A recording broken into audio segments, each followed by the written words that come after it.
Detenida.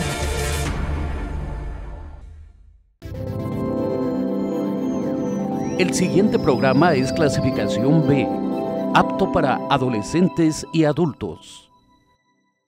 Termino diciéndoles que en campaña hice el compromiso que en toda la zona fronteriza, desde Matamoros hasta Tijuana, pasando por Ciudad Juárez, desde luego, toda la zona fronteriza, los 3,180 kilómetros de frontera con Estados Unidos, en una franja de 30 kilómetros de ancho, que incluye desde luego Ciudad Juárez. Toda esta zona fronteriza va a haber una atención especial. Vamos a declarar toda esta zona fronteriza zona libre, zona franca. Y desde el día 1 de enero, no va a ser desde el día 1 de diciembre, porque yo tomo posición el día 1 de diciembre. Entonces voy a ser presidente constitucional, pero el presupuesto para el 2019 se aprueba en diciembre y empieza a entrar en vigor, se aplica la ley de ingreso y la ley de egresos desde el día 1 de enero. Desde ese día 1 de enero, aquí en Ciudad Juárez va a bajar el IVA al 8%.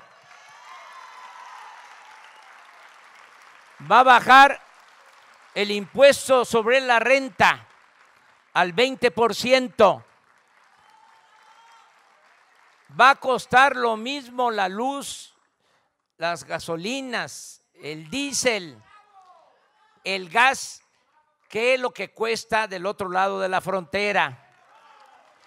Y va a aumentar desde el día 1 de enero al doble el salario mínimo. Amigos, tenemos nuevo presidente y con ello también pues hay un nuevo panorama, hay nuevas ideas, un nuevo planteamiento de gobierno, pero también hay nuevos miedos, nuevas dudas y nueva incertidumbre en esta forma, en estas propuestas que estuvo realizando en esta frontera el presidente ya electo Andrés Manuel López Obrador.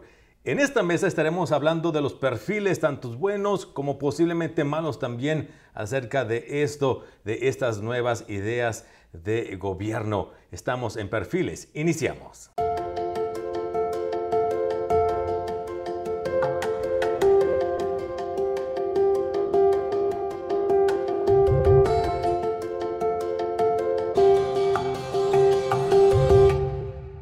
Algunas, no todas. Una más que escuchaba era que quería dar el perdón a las personas que estaban en la cárcel. No recuerdo cómo se decía bien, pero fue una de las que más me llamó la atención.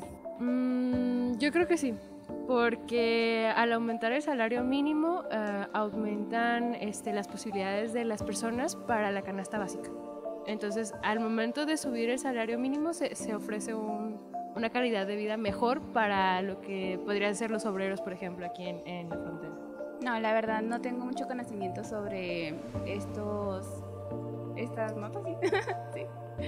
He escuchado algo parecido aquí en la frontera y está chido, está bien. Sí, lo había escuchado. Sí, estaba entrada. Sí, ya había comentado con mi familia, discutimos mucho de que, oye, no, pues que a ver cómo nos va, a ver si ahora sí nos hacen, a ver si ahora sí cumplen sus promesas. Pues a lo mejor bien, ya que muchas de las empresas el salario es mínimo y muchas familias no alcanzan a sustentar todas sus necesidades básicas, entonces considero que les va a beneficiar de alguna manera y ya pues tendrán un ingreso mejor extra. Supongo que todo se va a generar en una balanza, o sea, cada acción que él realice va a generar buenos efectos, pero también va a tener sus perjudicaciones. Yo digo que es una buena idea, pero o sea, conforme, igual como dijo ella, tiene que haber una balanza y tiene que ejecutar las cosas bien. Y pues a la clase obrera nos va a beneficiar bastante, porque 80 pesos no le alcanza a nadie, entonces ya subiéndolo un poco la economía se va a estabilizar. Para las personas que tienen el salario mínimo, claro que sí, porque pues ayudaría a conseguir lo de las canastas básicas y pues para traer mayores ingresos a su familia. pero la verdad no estoy muy segura si podría ser beneficioso. Pues así como sube el salario, también suben los precios. Eso es lo que yo pienso. Yo creo que sí. Sí ayudaría para los trabajadores. Me parece bien, el salario estaba muy bajo y realmente necesitaban más recursos. Tal vez así se puede estabilizar un poco más la economía en una casa. Pues no sé por qué, pero siento que va a haber una trampa ahí. O sea, al principio vamos a estar bien, vamos a estar al salario mínimo al doble, muy bien y todo. Van a bajar los impuestos a lo mejor, quién sabe, pero si no suben el salario van a querer subir otras cosas. Entonces solo esperemos que no nos aumente nada más y las personas van a estar bien. Si no, va a salir la misma, solo con otros números. Bueno, en mi pensar pienso que si lo baja sí, creo que sí habrá un desajuste, algo así de que pues no puede llegar y decir ok bajo porque tiene que ver qué otras cosas afectaría, o sea, no puede llegar y decir lo bajo y ya. Puede ser de las dos formas dependiendo de qué punto de vista se vea, porque por ejemplo para nosotros sería bueno porque ya no tendríamos que pagar ciertos costos en algunos productos, pero siento que afectaría un poco el centro, porque la mayor parte del dinero que se gana en las fronteras termina en la capital. Entonces, a lo mejor eso desestabilizaría un poco la economía central. Yo digo que al principio va a ser un impacto un poco negativo porque todo lo que se le va a quitar al ICR, pues con eso se pone todo para mejorar las ciudades o cosas así. Entonces, al principio sí va a haber como un bajón porque nos tenemos que acostumbrar un poco. Ya después, más adelante, ya cuando se estabilice, ya es cuando se va a hacer un buen cambio. Por ejemplo, la gente sé que se queja mucho siempre cuando suben impuestos o algo, pero sigue siendo igual o sigues pagando, entonces no creo que haya mucha diferencia si lo suben o los bajan. Bien, no sé, yo creo que estaría bien. No estoy muy familiarizado con eso. Pues sí, está por una parte, o sea, siento que está bien lo de bajar los impuestos, pero sigo con lo mismo, espero que no suban otras cosas, bajan unas, suben otras y al final vamos a terminar igual. Esperemos que no pase eso. Amigos, este fue un sondeo que realizamos con la comunidad estudiantil acerca de estas nuevas propuestas. Y para hablar de este tema, invitamos al doctor Isaac Sánchez Juárez. Doctor, gracias por estar con nosotros. No, gracias a ustedes por la invitación. Experto en la materia, adscrito al Instituto de Ciencias Sociales y Administración, en el programa de Economía. Doctor, pues creo que estamos con una persona especializada y es necesario hablar de esos temas, es necesario informar bien a la gente acerca de estos temas porque dentro de la desinformación pues se generan miedos, se genera hasta incluso caos, se genera un panorama que no es el adecuado para poder enfrentarlo. Doctor, pues estas son las propuestas que ha hecho el presidente electo Andrés Manuel López Obrador, subir el salario mínimo, bajar impuestos en pocas palabras. Y cuando escuchamos subir el salario mínimo, creemos la verdad nos gusta a todos porque claro, entendemos que nuestros jefes nos van a subir nuestro salario. Nuestro salario va a incrementar y vamos a tener más dinero. Doctor, ¿cómo debemos de interpretar esta propuesta que ha hecho o esta intención que ha hecho el presidente de subir el salario mínimo? Pues mira, Abraham, me parece que tiene dos interpretaciones.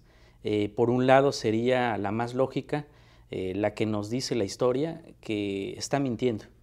Está mintiendo porque como buen político sigue en campaña, creo que se ha postergado la campaña y por lo tanto él sigue haciendo declaraciones, sigue haciendo propuestas como si las elecciones apenas fueran a realizarse, ¿no? En ese sentido me parece que sería la primera interpretación y es la que no queremos que ocurra, es decir, como bien dicen los chicos en el sondeo, lo que todos queremos es que de verdad se cumplan estas al menos 5 propuestas que hizo, porque no solo habló de reducir lo que son los impuestos y aumentar el salario mínimo, sino también habló de un programa de combate a la pobreza y la marginación, y también evidentemente, como se veía en el video cuando nos visitó aquí en la UACJ, extender geográficamente las aduanas, que ya no sean 20 kilómetros, sino que en realidad ahora sean 30 kilómetros, digamos.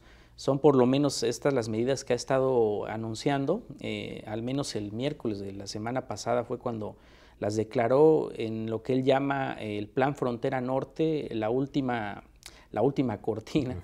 Entonces es un hombre incluso muy llamativo, que llama la atención, pero que desafortunadamente, te digo, bajo el primer escenario se puede creer poco, porque a nosotros no se nos ha consultado. Yo afortunadamente, gracias a la UACJ, pues tengo la oportunidad de vincularme con diferentes actores que no son académicos, sino empresarios también, gente de la sociedad civil, de organizaciones.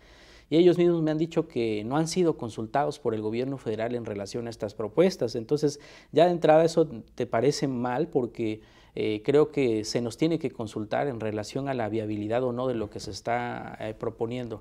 Y el segundo escenario, el otro escenario extremo, es que Andrés Manuel es un visionario, es un estadista, es el presidente que tanto queríamos y que por lo tanto lo que está diciendo lo va a cumplir.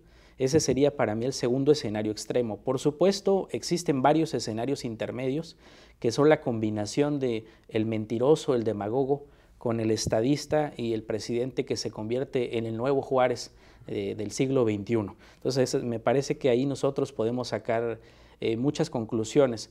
Y de entrada lo que sí les digo es que el tema de los impuestos es un tema delicado. Incluso él en los últimos días ya ha estado hablando de la bancarrota de la economía. ¿Por qué? Porque los economistas que lo asesoran son economistas, por cierto, amigos de esta universidad, uno en especial, Gerardo Esquivel, es miembro del comité editorial de Noesis, la revista científica por excelencia de nuestra universidad, y Gerardo Esquivel es un hombre serio, es un hombre técnicamente comprobado, y seguramente ya le dijo, él va a ser el responsable de los gastos del gobierno federal, y seguramente ya le dijo que sí hay algunas restricciones, que se tiene que cuidar mucho la fuente para todos los gastos, es decir, que se tienen que cuidar la recaudación, los impuestos, y eso seguramente él ya lo alertó y entonces ha estado cambiando un poco el discurso, habla entonces ya de la bancarrota y habla de que incluso algunas de las ideas, iniciativas que tenía pensadas quizás no se cristalicen, pero no por culpa de él, sino por culpa de lo que han hecho los gobiernos anteriores. Es un tanto curarse en salud, ¿no? Antes de que ocurran las cosas. Entonces, te digo, ese es el escenario y como bien decían los chicos que fueron entrevistados en el sondeo, me parece que están bien informados algunos de ellos. Efectivamente, si se reduce el ISR de 30 a 20 y se reduce el impuesto al valor agregado de 16 a 8, se estima que se perderían 40,000 millones de pesos. Eso es lo que el gobierno federal dejaría de recaudar y por ende alguna parte de la obra pública, del gasto corriente, tendría que suspenderse. Por eso también Andrés Manuel está tan preocupado por la austeridad republicana que él llama, que es decir, reducir toda clase de gasto superfluo, gasto innecesario, para que pueda compensar esta pérdida en ingresos que se va a tener en caso de que sí se lleven a cabo las reformas tributarias a partir del 1 de enero del 2019. Muy bien. Doctor, ahora que menciona este tema de los impuestos y pensando en nuestra audiencia en general, quisiera que nos explicara también cómo podemos entender qué es el ISR, cuándo se aplica o para quiénes se aplica. Sí, el ISR es un impuesto que le llamamos directo. ¿Por qué directo? Porque se aplica a nuestro ingreso, a lo que nosotros, el gobierno federal, contabiliza, suma y dice, bueno, entre rentas, entre salario, entre premios, entre prestaciones, tu ingreso total es tanto, tienen una tabla en función del tipo de régimen en el que nosotros estemos ubicados y se va agravando de acuerdo a esa tabla, en la posición en la que finalmente quedemos en función del ingreso total que se registra. En función de eso nos graban, digamos, si hay un ISR para empresas y hay un ISR para personas físicas como nosotros. Y la propuesta de Andrés Manuel afectaría únicamente a las empresas. No está hablando del impuesto sobre la renta que se aplica a personas físicas. A eso hay que aclararlo porque de repente se confunde. Y en el caso del IVA, pues el IVA es un impuesto que todos seguramente lo han visto, es un impuesto genérico y le llamamos impuesto indirecto, porque grava nuestro consumo. Cuando ustedes van a un supermercado, compran la despensa, ahí va a aparecer el IVA.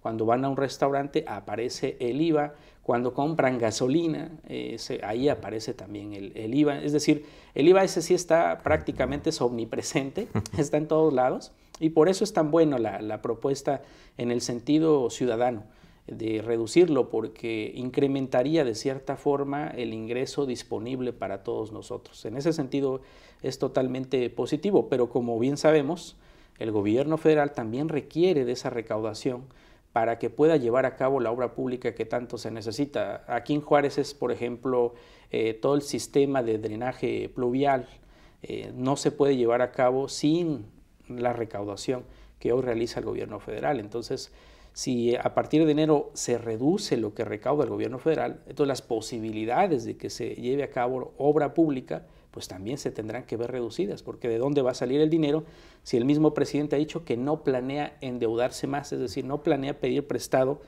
a agentes financieros nacionales ni internacionales, tampoco planea utilizar el Banco de México como mecanismo de financiamiento, y no se van a incrementar, sino reducir los impuestos. Entonces la duda que tenemos todos los especialistas es de dónde va a salir el dinero para la obra pública que la ha estado proponiendo, en especial algunas muy icónicas como el Tren Maya en el sur del país, por ejemplo, el Aeropuerto Internacional de la Ciudad de México, y la renovación del sistema carretero, la mejora y modernización de las aduanas en la frontera. Es decir, ¿de dónde va a salir todos los recursos para hacer esta obra pública? Muy bien. Doctor Isaac, hablemos de supuestos, hablemos casi de ficción. Este nuevo gobierno que plantea Andrés Manuel inicia el 1 de enero, se ejecuta a partir del 1 de enero.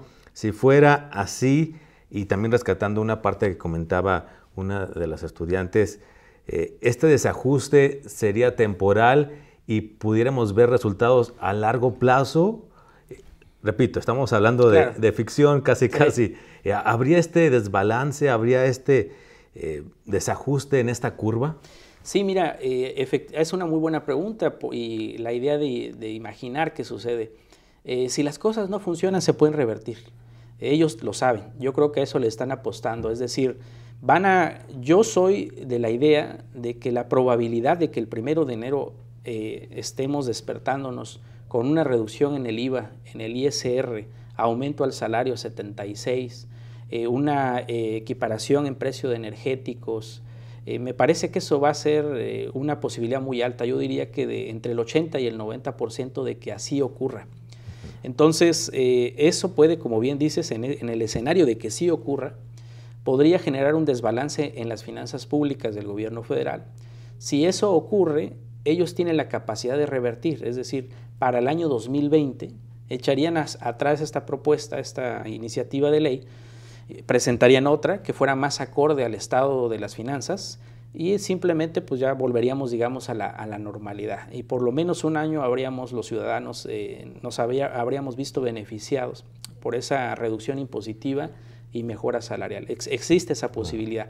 La otra que ellos han estado expresando es que puede que la reducción impositiva llame a que más personas que hoy están en la informalidad se sumen a la economía formal y gente que hoy no está pagando impuestos, pague impuestos y en consecuencia, aún con niveles de tasas impositivas más bajas, el nivel de recaudación se incremente. Eso es algo muy interesante que también podría ocurrir y que ellos seguramente están anticipando y por eso están haciendo esta propuesta. A mí como economista regional me gusta, la verdad te soy sincero, me gusta que la presidencia, que el gobierno federal haga un énfasis en las diferencias regionales y detecte que la frontera tiene que ser impulsada para que ese impulso se traslade al resto del país, porque seguramente el que nos vaya bien a nosotros va a provocar que a otras regiones del país también les vaya muy bien. Incluso habrá gente que piense en moverse, en migrar hacia esta frontera como se hacía antes, ¿no? Ahora eso va a generar otro tipo de presiones, ¿no? Evidentemente el gobierno municipal seguramente va a estar asustado si esto ocurre porque va a tener que generar todos los servicios públicos que sean necesarios para este bloque de personas que vería muy atractivo migrar hacia Tijuana, hacia Matamoros, evidentemente hacia Ciudad Juárez. Muy bien. Y en ese tema, doctor, pues estamos en esta frontera tan hermosa. Vivimos diariamente esta dinámica de poder cruzar a Estados Unidos, adquirir productos.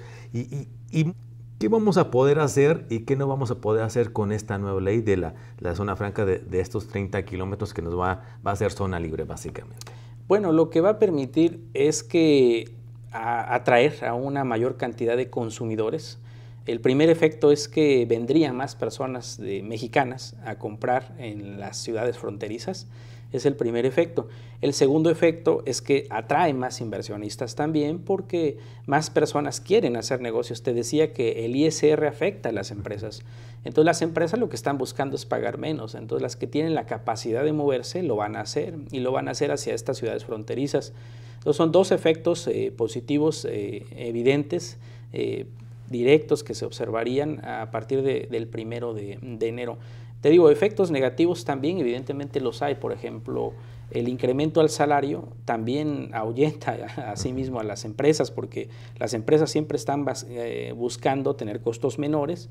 Uno de sus costos más importantes es precisamente el de los trabajadores, el salario que ganan.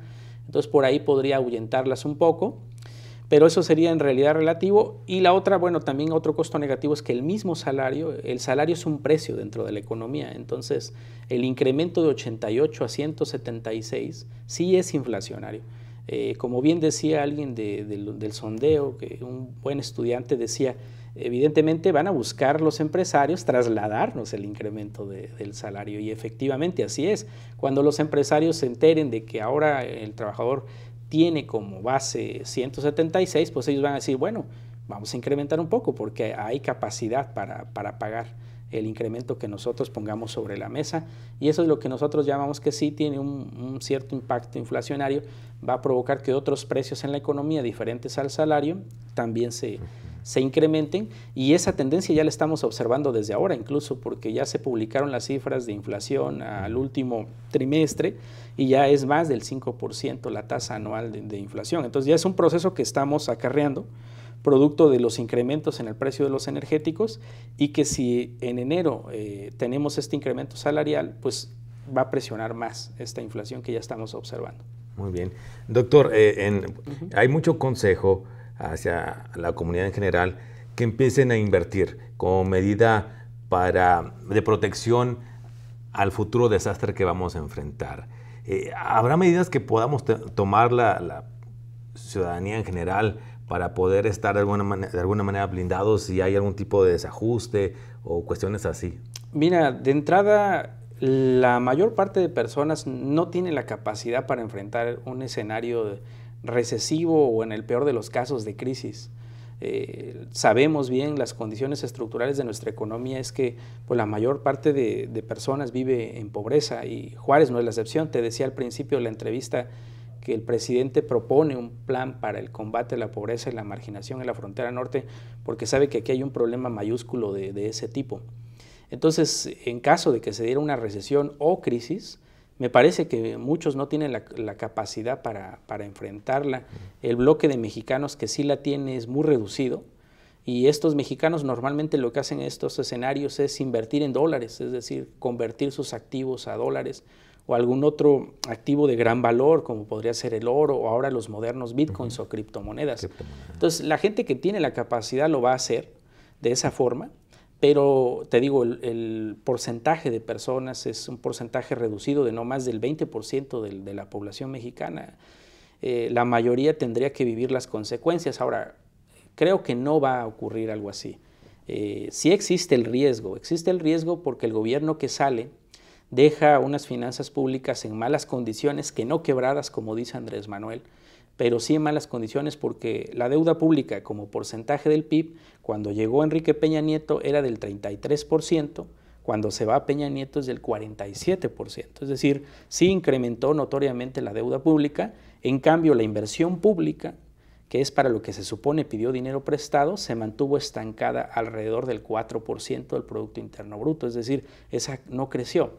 Entonces, en ese sentido, eso es un indicador de riesgo. Ahora, ¿qué otro habría? La economía norteamericana, que está entrando en una fase también de bajo crecimiento, podría afectarnos, pero no creo que nos lleve tampoco a un escenario crítico. Creo que hay condiciones para sustentar esa situación, y me parece que serían los dos riesgos más importantes que ahorita hay a la vista y que no nos llevarían a un escenario catastrófico.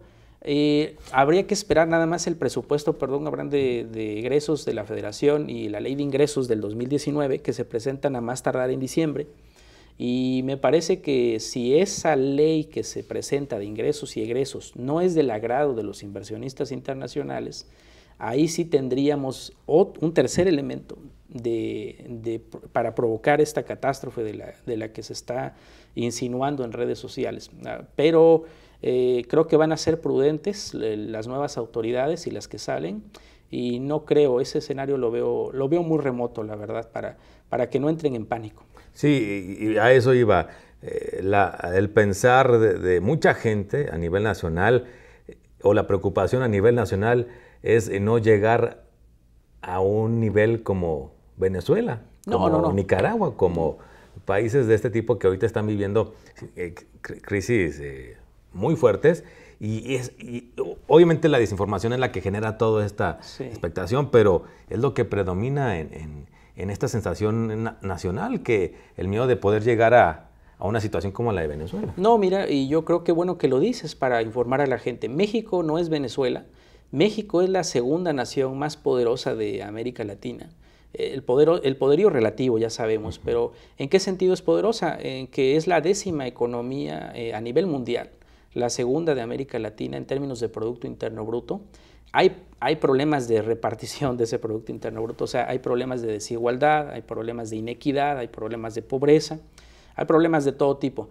Sin embargo, tiene demasiadas fortalezas también, tiene una acumulación de reservas internacionales histórica de más de 170,000 millones de dólares, ahí el Banco de México. Tenemos un Banco de México autónomo, o sea, quien se encarga de cuidar la parte financiera, no depende del gobierno federal, es autónomo. Tenemos un gobierno federal que sí te decía, tiene unas finanzas públicas que no son tan sólidas, pero tampoco están en bancarrota, le permite seguir operando por un buen número de años más. Entonces, además tenemos una economía muy diversificada. Venezuela es una economía monoexportadora, con el respeto que me merecen los venezolanos. Ellos solo producen petróleo y productos relacionados. Nosotros hace mucho que superamos eso, de hecho hace más de 40 años que superamos este enfoque monoexportador. Nuestra economía es multiexportadora, nuestra economía incluso es reconocida por la exportación de productos electrónicos, productos automotrices, nanotecnológicos. Es una economía con un potencial de capital humano amplísimo, gracias precisamente a las políticas del pasado que sí han funcionado en cierta medida, las que impulsa el Consejo Nacional de Ciencia y Tecnología. Y la gente que aquí está en casa, pues la UACJ creo que es icónica del progreso que ha estado viviendo México, porque la UACJ cuando nace hace 45 años y la UACJ hoy es totalmente diferente, ¿no? Hoy es líder en investigación, es una de las instituciones que ofrece la mejor docencia a nivel estatal, incluso diría yo. Entonces, tenemos todas esas fortalezas, y eso solo es Juárez, imagínate. Tijuana también han tenido un gran progreso, en Reynosa, en Matamoros, en Aguascalientes, en Querétaro. Entonces, México no es Venezuela, afortunadamente, ni es ninguna economía sudamericana o centroamericana, es uno de los economías líderes de América Latina, solo detrás de los brasileños, que tenemos ahí la asignatura pendiente de rebasarlos.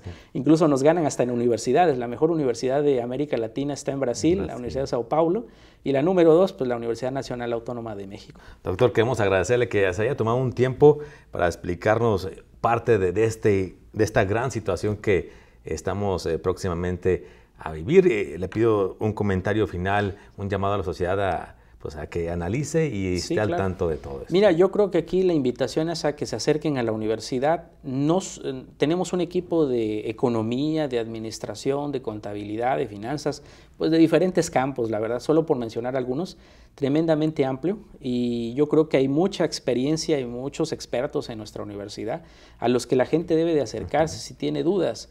Incluso muchos tienen redes sociales de las que hablábamos. Si pueden ahí seguirlos en redes sociales, pues los invitaría a que lo hagan. Las mismas redes de UACJ TV, de la universidad en general, que estén pendientes de ellas, porque normalmente estamos generando información que ayuda a que la gente pueda tomar mejores decisiones y que no crea todo aquello que aparece en redes sociales, que normalmente es información falsa, la verdad. Y entonces hay que acercarse a actores clave, y me parece que esos actores están aquí en la Universidad Autónoma de Ciudad Juárez. Perfecto. Doctor, gracias una vez más. No, gracias a ustedes. Aquí. Amigos, así es como llegamos al final de una emisión más de Perfiles. Gracias por haber estado con nosotros. Les recuerdo nuestro correo electrónico televisión@uacj.mx. Nuestras redes sociales las puede encontrar simplemente tecleando UACJ TV Oficial. El llamado, ahí está, el mejor antídoto pues es informarnos correctamente. Mi nombre es Abraham Flores. Hasta la próxima.